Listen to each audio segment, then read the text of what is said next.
आसमान में उड़ता खतरा और दुनिया के सबसे व्यस्त हवाई अड्डों में से एक पर अचानक मची अफरा तफरी कि खाड़ी का आसमान अब जंग के साए में है। आज सुबह दुबई इंटरनेशनल एयरपोर्ट DXB के पास कुछ ऐसा हुआ जिसने पूरी दुनिया का ध्यान अपनी ओर खींच लिया है। बुधवार की सुबह जब शहर अपनी रफ्तार पकड़ रहा था, तभी अचानक 2 ड्रोन्स एयरपोर्ट के पास क्रैश हो गए। एयरपोर्ट के पास 2 ड्रोन गिरने से सुरक्षा एजेंसियां अलर्ट पर आ गई। इस हादसे में एक भारतीय नागरिक समेत कुल 4 लोग घायल हुए हैं। गनीमत ये रही कि राहत टीमें तुरंत मौके पर पहुंच गई और घायलों का इलाज शुरू कर दिया गया। राहत की बात यह है कि इतनी बड़ी घटना के बावजूद दुबई एयरपोर्ट पर फ्लाइट्स का आना जाना नहीं रुका। ये घटना सिर्फ एक हादसा है या फिर कोई बड़ी साजिश? दरअसल ये ड्रोन ऐसे वक्त में गिरे हैं जब पूरा मिडिल ईस्ट बारूद के ढेर पर बैठा है। ईरान की तरफ से हाल ही में मिसाइल और ड्रोन हमलों की एक बड़ी लहर देखी गई है, जिससे पूरे क्षेत्र में तनाव चरम पर है। इसी बीच पाकिस्तान ने सऊदी अरब के साथ अपने डिफेंस पैक्ट को दोहराते हुए सैन्य मदद की बात कही है। क्या ये ड्रोन गिरना उसी क्षेत्रीय संघर्ष का हिस्सा है? इस रिपोर्ट से समझते हैं।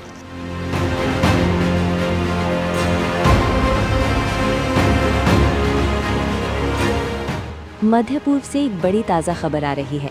आज सुबह दुबई अंतर्राष्ट्रीय हवाई अड्डे के पास 2 ड्रोन गिरे हैं, जिससे पहले से ही बढ़ते क्षेत्रीय संघर्ष के बीच नई चिंताएं पैदा हो गई हैं। दुबई मीडिया कार्यालय के अनुसार ये घटना बुधवार सुबह 11 मार्च को हुई, जब 2 ड्रोन दुबई अंतर्राष्ट्रीय हवाई अड्डे, जिसे DXB के रूप में भी जाना जाता है, के आसपास गिरे। अधिकारियों का कहना है कि इस घटना में 4 लोग घायल हुए हैं। उनमें से 2 घाना के नागरिक और 1 बांग्लादेशी नागरिक को मामूली चोटें आई हैं, जबकि 1 भारतीय नागरिक को मध्यम चोटें आई हैं।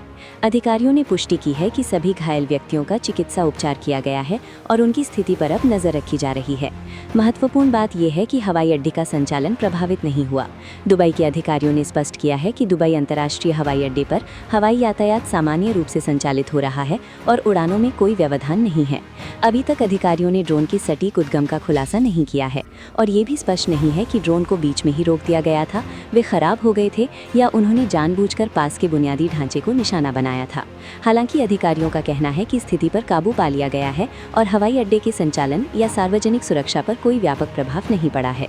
लेकिन ये घटना क्षेत्र के लिए बहुत संवेदनशील समय पर हुई है। मध्य पूर्व वर्तमान में बढ़ते तनाव का गवाह बन रहा है। ईरान ने हाल ही में अमेरिका इजराइल ईरान संघर्ष के व्यापक विस्तार के हिस्से के रूप में सऊदी अरब, UAE और कतर सहित कई खाड़ी देशों में ड्रोन और मिसाइल हमले किए हैं।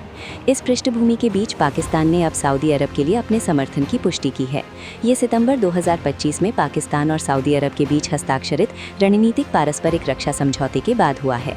इस समझौते के तहत एक देश पर हमले को दोनों पर हमला माना जाता है, जिससे ये दशकों में पाकिस्तान की सबसे महत्वपूर्ण रक्षा प्रतिबद्धताओं में से एक बन गया है।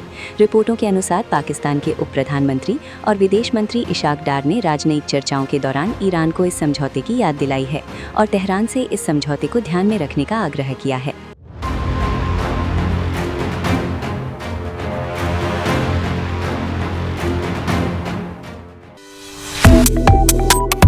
Subscribe to One India and never miss an update. Download the One India app now.